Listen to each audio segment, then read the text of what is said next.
A'udzubillahi minasyaitonirrajim. Bismillahirrahmanirrahim. Assalamualaikum warahmatullahi wabarakatuh. Alhamdulillahirabbil alamin wassalatu wassalamu ala asrafil anbiya'i wal mursalin sayyidina Muhammadin wa ala alihi wa ashabihi ajma'in. Ya alim Allah ma'alimna ma yanfa'una wa anfa'na bima 'allamtana wa zidna ilma wa arana al-haqqa haqqa warzuqna tiba'ah wa arana al-batila batila warzuqna ijtinabah. Rabbi israh li sadri wa yassir li amri wahlul 'uqdatam min lisani yafqahu qawli. Rabbana innana amanna faghfir lana dzunubana wa qina adzabannar. Ya Allah adkhilna mudkhala sidqin wa akhrijna mukhraja sidqin wa ja'alna min ladunka sultanan nasira. Ja'al haqqa zahaqal batil innal batila kana zahuqa. Rabbana ighfir lana wa li ikhwanina allazina sabaquna bil iman wa la taj'al fi qulubina ghillan lil ladzina amanu rabbana innaka ra'ufur rahim. Amma ba'd. Alhamdulillah, segala puji dan syukur adalah milik Allah, Tuhan yang telah menciptakan alam semesta, ya. Dan karena nikmat, ya, dari Allah Subhanahu wa taala, hari ini kita kembali dipertemukan Allah di channel YouTube kesayangan kita, yaitu channel iDream TV, dalam program Keluarga Muslim, di mana insyaallah kita akan coba menelaah, ya, apa saja kiat-kiat, ya, apa saja yang harus kita lakukan, apa saja yang harus kita pikirkan, ya, dalam rangka membangun, ya, keluarga Muslim yang sakinah, mawadah dan warahmah, ya, sebagaimana yang disebut di dalam Al-Quran, sebagaimana dicontohkan oleh Rasulullah SAW yang mengatakan baiti jannati. Tidak lupa kita baca salawat dan salam. Allahumma sholli ala sayyidina Muhammad wa ala ali sayyidina Muhammad.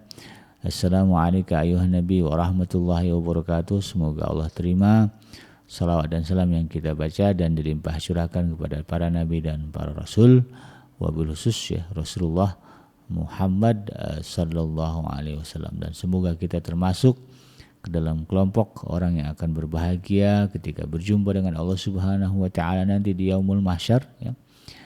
Dijauhkan, ya, kita dari siksa api neraka, ya, dipertemukan dengan Rasulullah sallallahu alaihi wasallam di surganya Allah Subhanahu wa taala, ya, insyaallah. Amin ya rabbal alamin. Sahabat dan yang dirahmati Allah dimanapun Anda berada, di dalam kesempatan kali ini, ya, tema yang akan saya angkat di program Keluarga Muslim adalah membangun kesetiaan terhadap pasangan di dalam rumah tangga. Nah, jadi hal ini bagian dari kunci, ya, sakinah dan mawadahnya rumah tangga seorang muslim. Karena prakteknya sahabat iDream, banyak pertengkaran, percekcokan, bahkan perkelahian,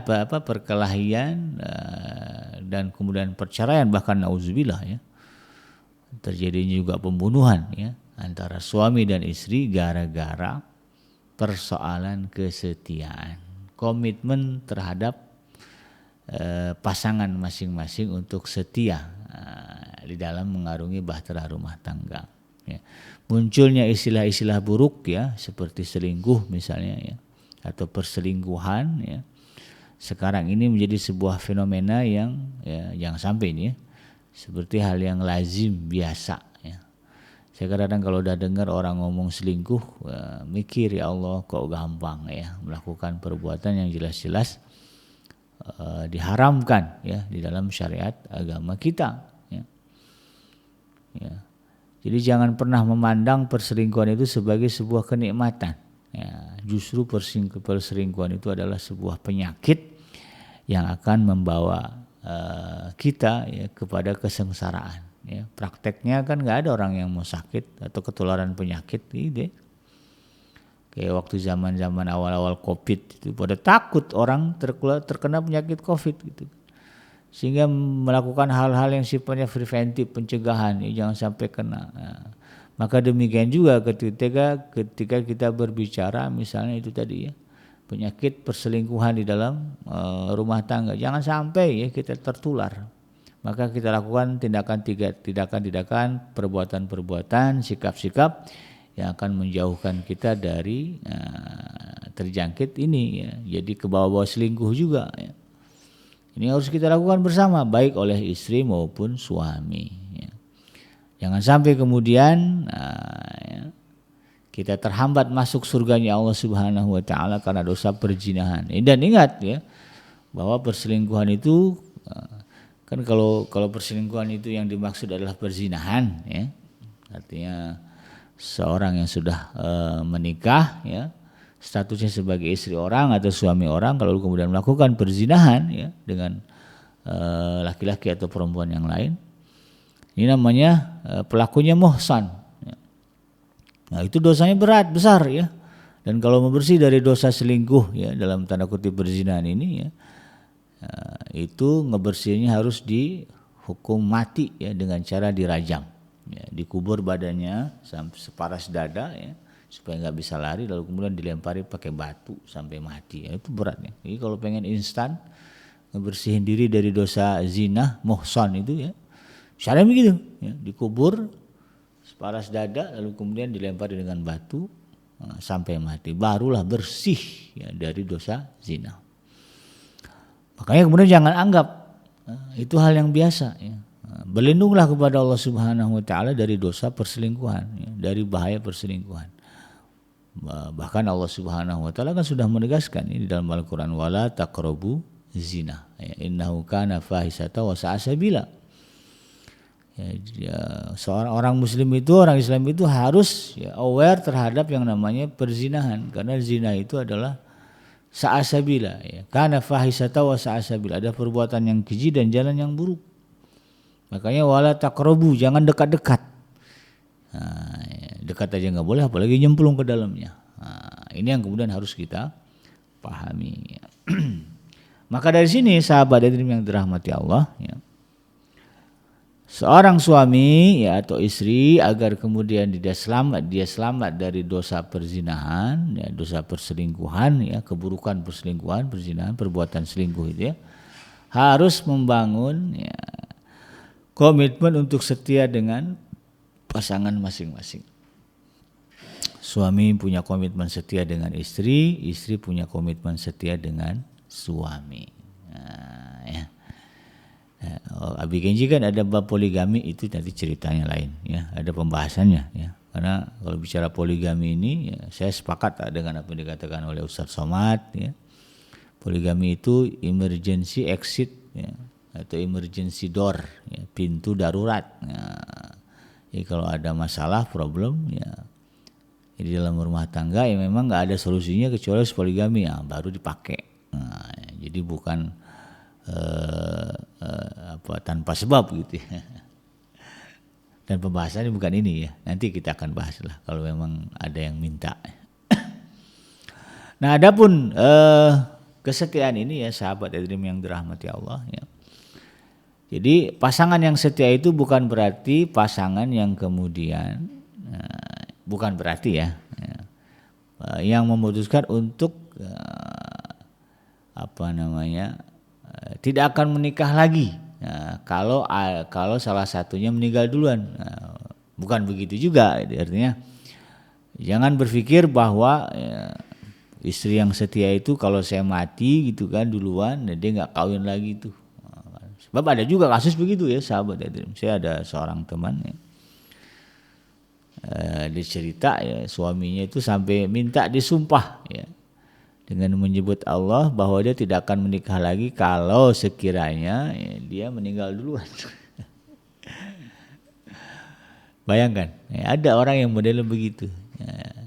Jadi memaknai kesetiaan di dalam Islam ya, di dalam ajaran Islam bukan seperti itu ya. Perempuan yang setia, suami ya, istri yang setia atau suami yang setia bukan yang kemudian kalau terjadi kematian di antara keduanya terlebih dahulu lalu kemudian mereka tidak memutuskan untuk tidak menikah lagi, bukan ya. Tetapi selagi masih sama-sama hidup ya, sama-sama di dalam bahtera rumah tangga, kesetiaan itu dipegang bersama. Tidak ada orang kedua, tidak ada orang ketiga di dalam rumah tangga yang di dalamnya ada komitmen kesetiaan. Jadi nggak ada orang ketiga, ya berdua aja, suami istri, suami istri, istri suami. Hanya dia dan saya, hanya aku dan dia, kan begitu. Tidak ada orang ketiga. Nah ini yang namanya setia.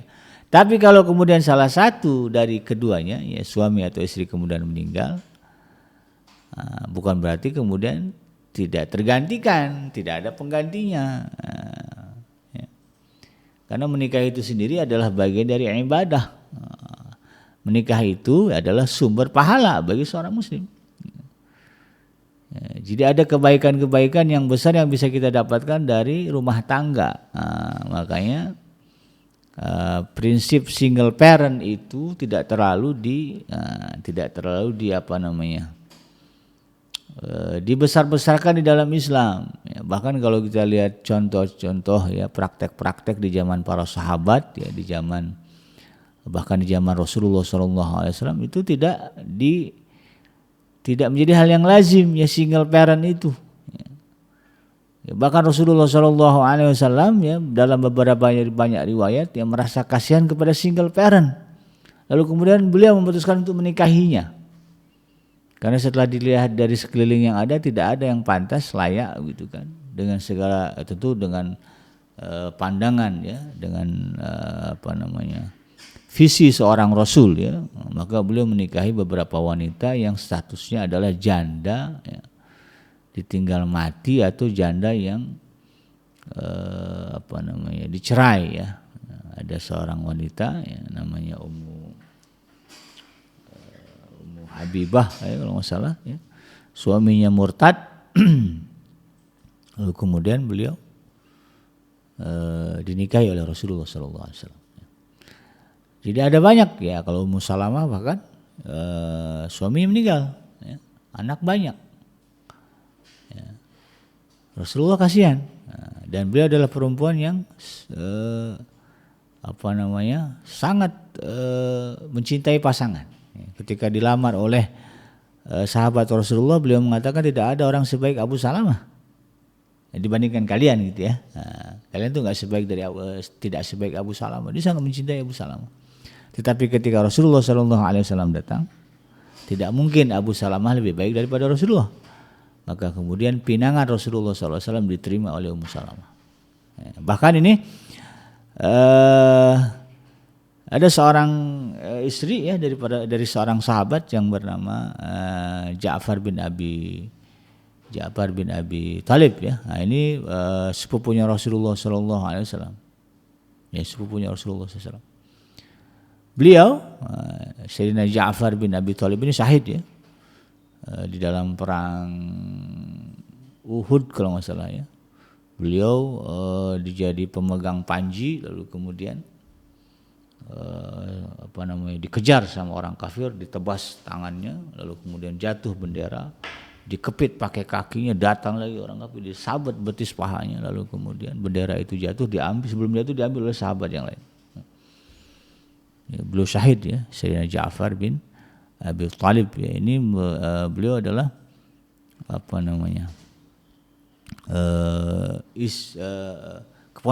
sepupu Rasulullah SAW ya. Dan beliau punya istri namanya Asma binti Umais ya. Asma binti Umais ya. Jadi istri dari Ja'far bin Abi Thalib. Maka ketika suaminya syahid, apa beliau memutuskan menjadi single parent? Tidak, ya, sama seperti wanita-wanita lain yang ketika itu kehilangan para suaminya, itu mereka menikah lagi. Apakah beliau bukan perempuan yang setia? Oh, setia sekali, begitu kan. Buktinya apa? Setelah beliau ditinggal oleh Sayyidina Ja'far bin Abi Thalib ya, suaminya yang pertama, lalu kemudian beliau dilamar oleh Sayyidina Abu Bakar As-Siddiq. Jadi istrinya. Dan saking setianya kemudian akrabnya hubungan keduanya ya, antara Sayyidah Asma ya binti Umais dengan Sayyidina Abu Bakar As-Siddiq.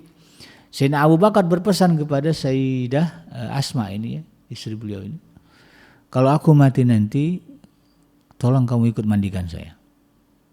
Jadi beliau berwasiat agar Sayyidah Asma ini memandikan beliau. Ini menjadi dalil boleh seorang istri memandikan suami memandikan jenazah istri. Ya. Jadi sampai berpesan seperti itu ya, beliau kepada Sayyidah Asma ya binti Umais ini. Lalu setelah meninggal, karena memang jarak usia antara Sayyidah Asma dengan Sayyidina Abu Bakar jauh ya. Beliau menikahi Sayyidina Ja'far bin Abi Thalib ketika muda, sama-sama sebaya gitu kan. Lalu kemudian meninggal ya. Jadi single parent ya, beliau masih muda dinikahi oleh Sayyidina Abu Bakar As-Siddiq. Nah, ya usianya lebih tua gitu kan. Beliau terima, lalu kemudian Sayyidina Abu Bakar As-Siddiq wafat. Apa kemudian beliau memutuskan menjadi single parent lagi? Tidak. Datanglah kemudian Sayyidina Ali bin Abi Thalib. Ya. Ini apa nama jatuhnya ya?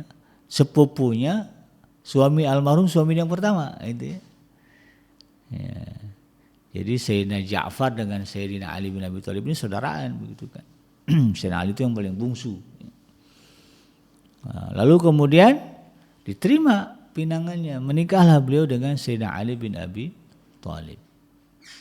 Apakah Sayyidah Asma binti Umayyah bukan seorang wanita yang mulia dan tidak setia? Seorang wanita yang mulia. Ya, karena beliau jatuhnya adalah sahabiah ya, sahabat Nabi yang perempuan. Kemudian juga menikah dengan dengan lelaki yang luar biasa yang syahid di jalan Allah ya, Sayyidina Ja'far bin Abi Thalib. Ya, kemudian menikah dengan Sayyidina Abu Bakar dan terakhir dia menikah dengan Sayyidina Ali bin Abi Thalib ya. Ini menggambarkan bahwa yang namanya kesetiaan jangan dimaknai gitu ya. Jadi suami atau istri yang terakhir. Pokoknya kalau kamu meninggal aku nggak akan kawin lagi. Itu nggak boleh ya. Tidak dianjurkan. Bahkan kalau perlu nih para istri, para suami ucapkanlah kalimat yang mengizinkan pernikahan setelah ya, salah satu di antara keduanya meninggal atau ada yang meninggal duluan. Istri ngomong ke suami, Pak ya, atau Kakanda, kalau Adinda meninggal duluan, ya, maka Adinda wasiatkan, ya, izinkan atau sarankan kepada Kakanda nikah lagi, carilah istri ya, untuk mendampingimu. Kalau misalnya dia punya anak, khawatir dengan keselamatan anak, wasiatkan anak kepada suami. Cuman Adinda minta ya, anak kita jangan sampai terbengkalai, jangan sampai tidak terurus. Carilah istri yang menyayangi anak kita. Itu wasiatnya itu ya. Kalau nanti dia hianat, itu urusan dia dengan Allah. Ya, itu aja mikirnya ya. Ya. Suami juga sama, ketika kemudian merasa ya, gimana bilang sama istri, ya, Adinda, kalau Kakanda qadarullah wafat duluan, ya, maka Kakanda berpesan kepada Adinda jangan segan, ya, jangan takut, jangan risih untuk kemudian menikah lagi. Carilah suami ya, yang sayang dengan anak-anak kita, sayang dengan Adinda, menikahlah dengan dia, siapapun dia. Ini gitu ya. Saya ngomong kepada mereka ya, sehingga kemudian tidak ada beban ya, ketika misalnya in case ya qadarullah ada yang meninggal duluan ya. Mungkin istrinya meninggal duluan ya, suami tidak merasa risih ya. Baru seminggu udah hajatan lagi gitu ya. Tinggal bilang ini istri saya yang nyuruh, Pak, ini wasiat itu harus dijalankan, kan enak jawabnya. Itu ya. Apalagi anaknya menyaksikannya, jadi anak-anak kemudian tidak memusuhi bapaknya. Bapak ini gimana sih? Ibu baru meninggal seminggu udah hajatan lagi, udah pesta lagi. Kalau anaknya tahu dan pernah dengar ya bahwa ibunya pernah bicara gitu, maka tidak akan ada hubungan yang buruk antara ayah dengan anak ya, gara-gara pernikahan keduanya. Atau mungkin istri sama ya. Seminggu ditinggal suami, lalu kemudian datang orang melamar, menikah lagi. Anak kemudian tidak akan mempersoalkan karena memang ayahnya dia tahu berwasiat seperti itu. Ya, jadi ini bagian dari bagaimana ya kita memaknai kesetiaan di dalam rumah tangga. Maka karena itu ya sahabat iDream yang dirahmati Allah ya, komitmen ini ya, memang harus kita bangun untuk mencegah terjadinya perselingkuhan ya. Kemudian juga komitmen ini bagian dari komitmen yang memberikan ketentraman ya, terutama kepada perempuan. Nah, ya, wanita ini kan cemburunya besar ya. Maka ketika suaminya menunjukkan komitmen bahwa dia akan tetap berada di samping istrinya dan tidak akan ada orang ketiga di dalam rumah tangga mereka, nah, itu akan menenteramkan istri. Nah, jadi yakinkanlah istri, Adinda ya insyaallah Kakanda ya akan setia dengan Adinda. Ya, insyaallah tidak akan ada orang ketiga ya, kecuali ada kasus besar begitu kan, memang solusinya poligami, itu lain cerita. Tapi jangan berharap begitu ya. Berharaplah tidak ada persoalan yang berarti sehingga kemudian kita tetap bisa utuh ya rumah tangganya berdua saja begitu ya, tidak ada orang ketiga. Ya, ucapkan seperti itu, berharap seperti itu, maka insyaallah ya itu akan memberikan ketentraman, ketenangan kepada istri kita. Nah, cuman ya tentu ya selain dari mengatakan itu ya, selain juga membicarakan ya tentang persoalan kesetiaan di dalam rumah tangga atau tuntutan, katakanlah suami menuntut istri supaya setia gitu kan dengan diri dia ya. Bahkan banyak juga ya istri-istri yang merasa suaminya berlebihan ya dalam urusan kesetiaan ya, cenderung kepada posesif sehingga istrinya merasa terkungkung ya, kemana-mana di absen ya, kemana-mana harus video call, dicek ya di mana ya. Padahal lagi pengajian ya, suaminya video call. Ada yang begitu juga ya. Atau sebaliknya ya, istri dengan suami ya, suami merasa terkungkung ya karena istrinya ya modelnya begitu ya, cemburunya besar ya. Udah jelas-jelas lagi kerja gitu kan, lagi nyari nafkah ya buat istri, buat anak-anak, diteror terus gitu. Pakai telepon gitu kan. Nah, sehingga menimbulkan kecekcokan. Nah, banyak sekali rumah tangga yang pada akhirnya kemudian pecah kongsi ya, terjadi perceraian gara-gara persoalan ini tadi ya. Persoalan komitmen kesetiaan yang disikapi dengan berlebihan, yaitu tadi cemburu dan sebagainya. Maka dari sini ya ada beberapa hal ya, paling tidak ada 7 ya, kiat bagaimana pasangan kita baik suami ataupun istri ya, mudah-mudahan ya Allah menumbuhkan dalam diri dia komitmen untuk setia. Ya, ada 7 ya. Yang pertama ya setidaknya ini ya, yang pertama ya suami dan istri saling berusaha untuk mendalami agama lebih serius. Nah, ya, jadi betul-betul sama-sama belajar agama. Ya, suami belajar agama, istri belajar agama. Suami ngaji, istri ngaji. Bahkan bagus kalau dua-duanya ya, ngaji bareng. Ya. Jadi ada mungkin ustadz, kiai, ya, dibuatlah nih ya. Ada kiai, banyak lah kiai-kiai ustadz kita yang bikin program pengajian khusus isinya adalah suami istri. Ya. Nah di situ nanti ya sama-sama dapat pencerahan tentang bagaimana kewajiban ya dan hak di dalam rumah tangga. Ya. Ngaji bareng. Ya. Jadi bukan cuma istrinya aja yang aktif ngaji. Ya. Suami juga aktif ngaji bersama.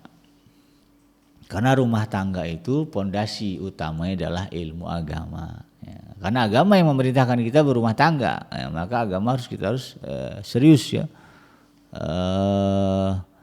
Perdalam begitu ya. Dan kalau agama sudah bagus ya, maka akan muncul di dalam diri dia rasa takut untuk durhaka, takut melakukan dosa-dosa ya, termasuk itu tadi ya. Ketika dia paham, ya Allah dosa zina itu begini, ujung-ujungnya masuk neraka itu begini. Mungkin kalau yang pengen tahu simulasi neraka ya bisa nonton ya film Siksa Neraka ya, gimana itu ya. Lihat simulasinya dulu aja gitu ya. Itu aja banyak yang nggak kuat gitu kan. Nah, maka insya Allah akan muncul rasa takut, khauf di dalam diri dia untuk melakukan kedurhakaan, dosa, ya.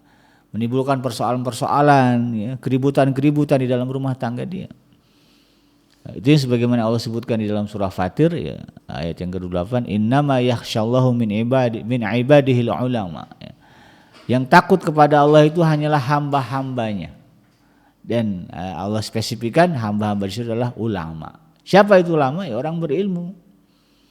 Jadi rasa takut itu akan muncul dengan adanya ilmu, pemahaman, pengetahuan. Kita takut dengan api karena kita tahu api itu panas. Nah, itu ya. Coba kalau kita nggak tahu api itu panas, nggak takut kita sama api gitu kan. Anak-anak itu takut dengan sesuatu karena dia tahu gitu kan tentang sesuatu itu. Ya. Takut mainin pisau gitu karena pisau tajam bisa membelah, sehingga dia nggak mau megang pisau. Itu karena dia tahu. Coba dia nggak tahu. Jadi kalau kita ingin takut ya melakukan dosa dan kemaksiatan dalam tanda kutip, misalnya dalam kasus perselingkuhan ya, perzinahan muhsan, maka perdalamilah agama, dua-duanya. Itu ya. Jangan satu aja. Kadang-kadang ada istri yang komplain, ya Allah saya rajin ngaji kesana kemari, suaminya malas-malasan. Malah ada suami yang komplain, istri saya ini ngaji mulu ya. Jangan dikomplain, imbangin. Nah, tanya ke istri, Adinda besok ngaji di mana? Boleh nggak kakanda ikut? Ikutin aja kemana-mana ngaji bareng. Nah gitu ya. Itu lebih baik. Yang kedua ya, tips kiat ya untuk membangun kesetiaan di dalam rumah tangga ya, adalah ketaatan kepada Allah dan Rasulnya ya, dan juga ketaatan kepada suami ya. Kalau bagi istri tentu ketaatan yang paling ketaatan ketiga yang harus dia berikan adalah kepada suaminya ya. Yang pertama kepada Allah, kepada Rasul, kemudian kepada suaminya. Kalau suami dia harus taat kepada Allah Subhanahu wa taala, taat kepada Rasulullah SAW, maka insya Allah ya ketaatan itu akan membimbing dia untuk tidak ya, menyakiti perasaan pasangannya dengan itu tadi ya, mencemari atau menyalahi komitmen kesetiaan. Ya, ketika dia taat kepada Allah, taat kepada Rasul ya. Karena Rasulullah mengatakan khairukum li ahli ya, begitu ya. Yang paling baik di antara kalian adalah yang paling baik dengan keluarganya. Wa ana khairukum li ahli. Contohnya saya, kata Rasulullah ya. Saya adalah yang terbaik dengan keluarga saya. Enggak mungkin seorang yang terbaik kepada keluarganya, ya kita ambil istri, tidak mungkin dia adalah suami yang terbaik kepada istri kalau kemudian menyebabkan istrinya menangis, berurai air mata, merasa sedih dan sakit hati. Nah, jadi apa? Suami yang terbaik adalah suami yang berusaha ya, menjaga perasaan hati istrinya dengan sebaik-baiknya, karena itu bagian dari ya, perintah Rasulullah SAW, taati itu. Ya, jadi jangan sampai kemudian kita lihat tiba-tiba suami istri berurai air mata, gara-gara apa? Ya, dia lihat handphone kita ada chat dengan perempuan lain, nah, dia sedih. Ya, itu nggak boleh ya, karena Rasulullah mengatakan khairukum li ahli. Yang paling baik ya, di antara kalian adalah yang paling baik dengan keluarganya. Bicara keluarga, istri ada di urutan pertama. Ya. Dalam sebuah hadis ya, Rasulullah SAW pernah ditanya. Kila li Rasulillah SAW ya. Pernah ditanyakan kepada Rasulullah SAW, ayun nisa'i khairun ya, perempuan seperti apa yang paling baik wahai Rasulullah SAW? Qala allati tasurruhu idza nazara wa tuti'uhu idza amara ya. Perempuan yang paling baik kata Rasulullah SAW ya, adalah mereka atau perempuan yang kalau dilihat ya, itu menyenangkan pandangan suaminya ya.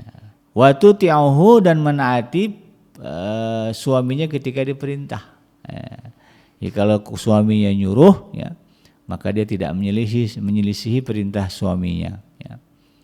Wala tukhalifuhu fi nafsiha, dan juga tidak tidak menyelisihi suami pada diri dan hartanya. Jadi enggak pernah debat, enggak pernah mengedepankan beda pendapat dengan suami. Itu perempuan yang terbaik.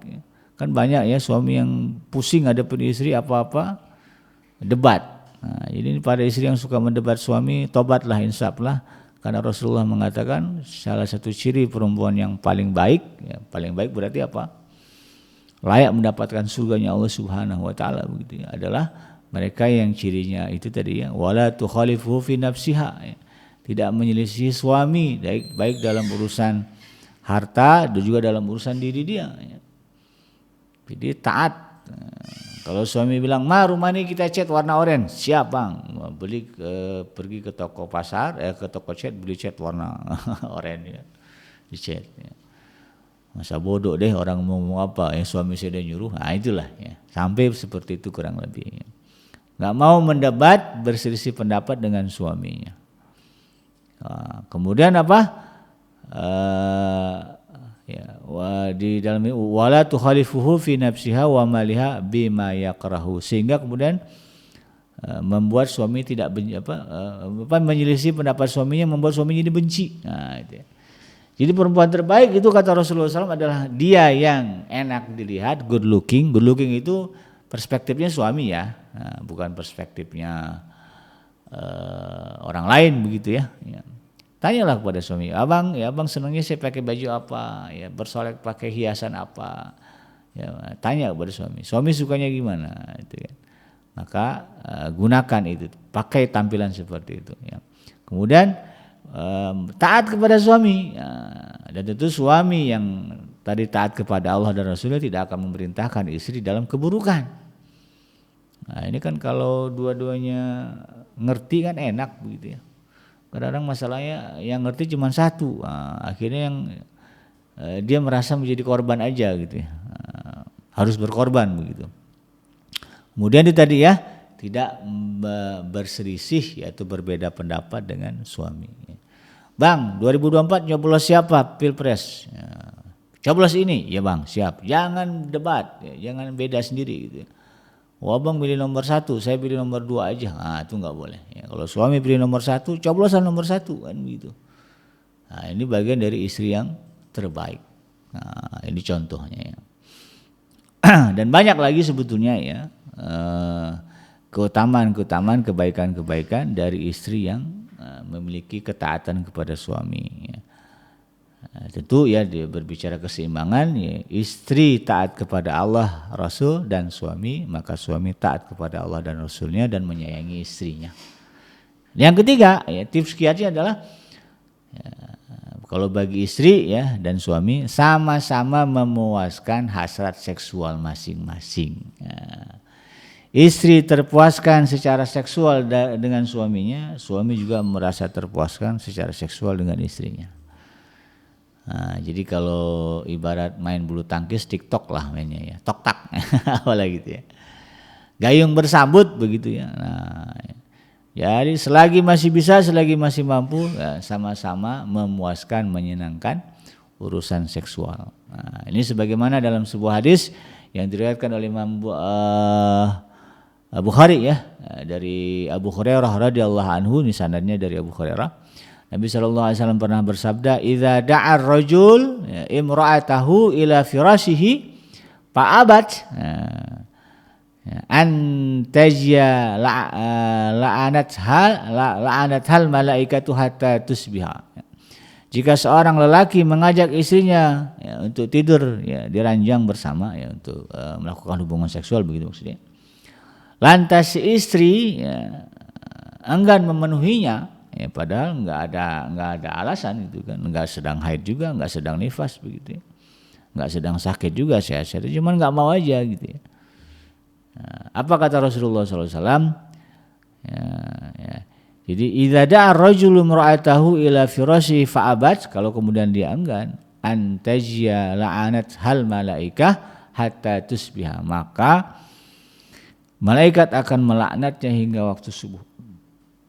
Ya, di hari itu ketika dia suaminya ini habis isya, ya, suaminya ini malam Jumat, Neng, sini Neng, begitu kan. Nah istrinya udah cemetut aja, ya. Gara-gara urusan apa gitu kan. Nah kalau itu terjadi lalu kemudian dia tidak memenuhi panggilan suaminya, maka semalam itu ya, dari jam berapa misalnya, dari jam 9 itu ya, sampai waktu subuh dia dilaknat oleh malaikat.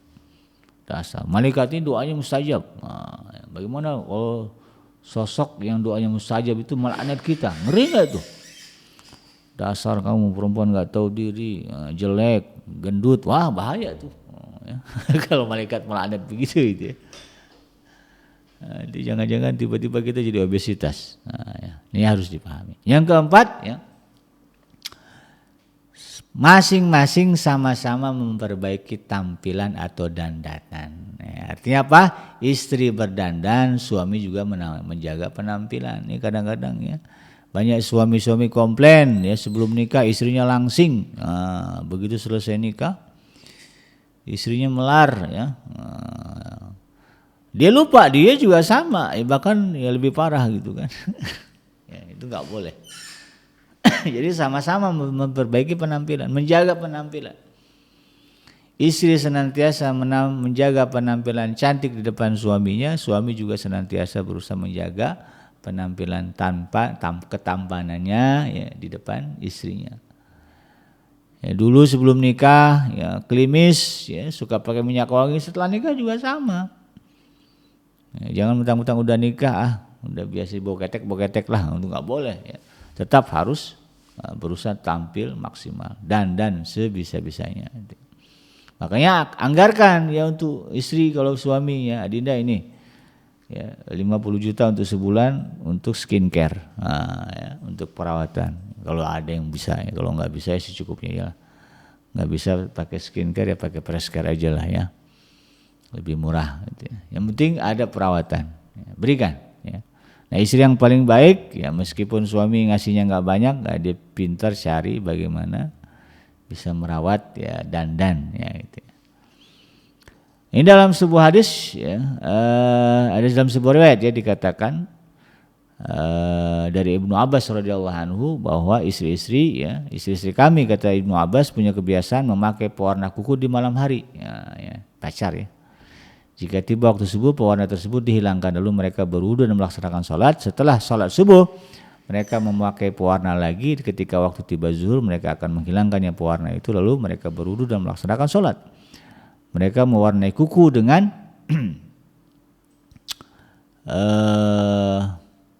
dengan bagus ya kata Ibnu Abbas ya.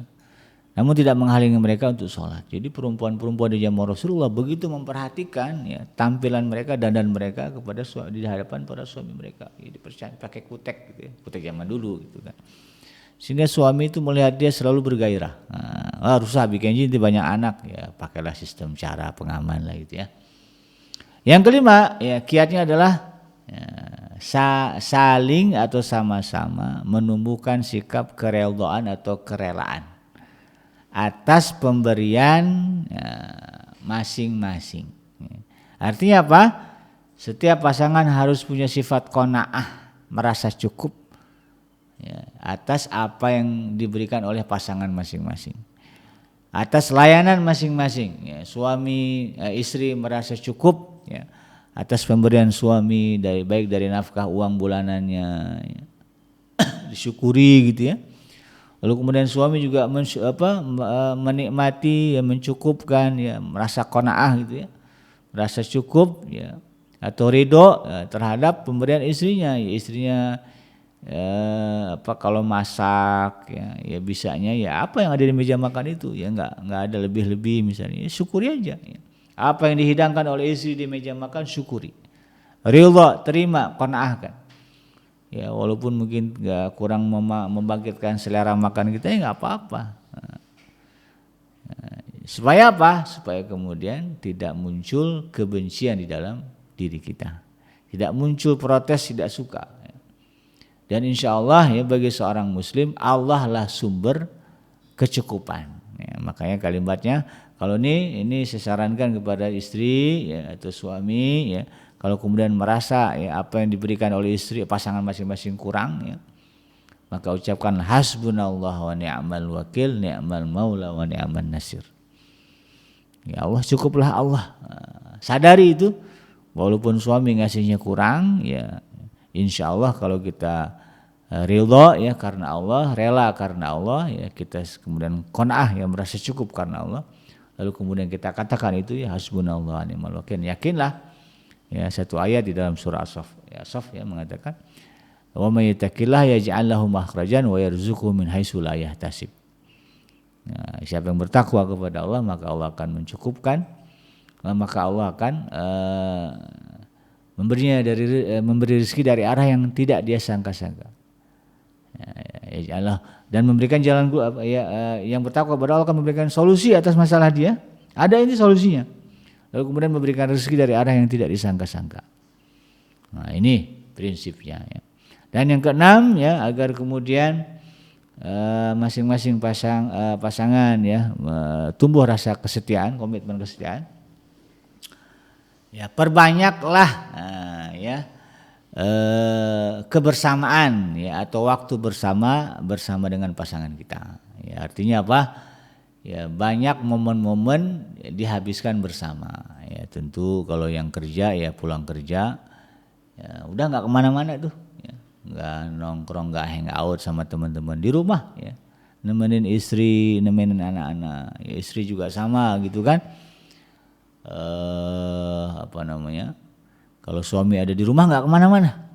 Ya, suami saya lagi di rumah, saya di rumah aja, ya, nemenin suami, ya, melayani suami, ya, bercengkrama dengan suami.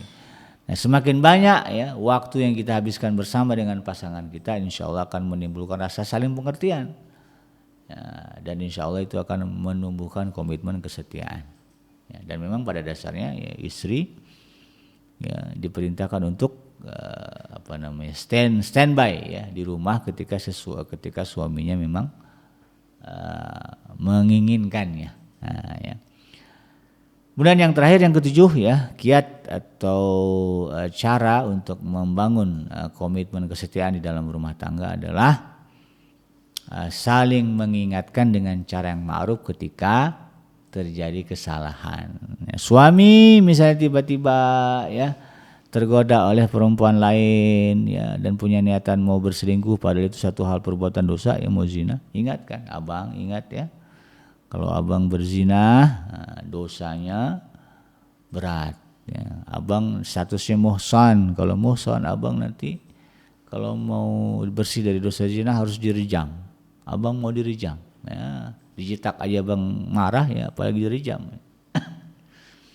Kasih tahu. Ya. Suami juga sama, ketika istri ingin melakukan kesalahan atau ketika istri melakukan kesalahan, tegur dengan cara yang ma'ruf. Jangan rendahkan dia. Sama lah, kalau negur itu nggak boleh dengan kalimat negatif, ya, tapi dengan kalimat positif. Jangan saling merendahkan.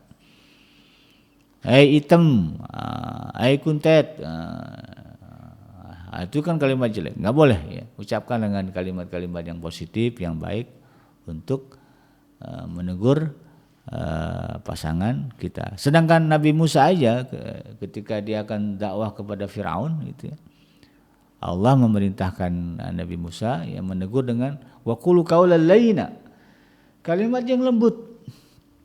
Nah, suami kita itu kan nggak sepiraunnya di zaman Nabi Musa. Sejelek-jelek suami kita kan nggak kayak Firaun lah gitu ya. Sejahat-jahatnya suami kita nggak akan seperti Firaun gitu ya.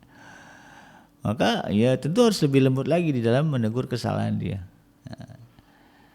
Nah, istri kita juga nggak jahat kan begitu, maka tegurlah dia dengan cara yang lembut, cara yang baik. Ya. Sebagaimana Allah perintahkan, wa'mur bil ma'rufi wanha 'anil munkari, ya, wasbir 'ala ma asabaka inna dzalika min azmil umur. Nah, ini ada dalam surah Luqman ayat yang ke-17. Dan suruhlah manusia mengerjakan yang baik, cegahlah mereka dari perbuatan yang mungkar, dan bersabarlah terhadap apa yang menimpa kamu, sesungguhnya demikian termasuk dari hal-hal yang diwajibkan. Min azmil umur, dari urusan yang sangat besar. Jadi inilah ya yang mungkin kita harus coba jalankan sedikit demi sedikit ya. Kita coba biasakan ya 7 hal ini, mudah-mudahan insyaallah ya komitmen kesetiaan ya dengan pasangan, dengan suami, dengan istri akan terbangun ya. Karena memang ya semuanya kembali kepada kita. Nah, kita yang mengendalikan, kita yang mewujudkan ya mimpi-mimpi kita, keinginan-keinginan kita, biiznillah insyaallah akan terpenuhi. Demikian sahabat hadirin yang dirahmati Allah, yang benar datang dari Allah Subhanahu wa taala dan yang salah semata-mata lahir dari kealfaan dan kelapan saya pribadi. Saya bikinnya pamit undur. Subhanaka Allahumma rabbana wa bihamdika asyhadu an la ilaha illa anta astaghfiruka wa atubu ilaik. Walhamdulillahirabbil alamin. Assalamualaikum warahmatullahi wabarakatuh.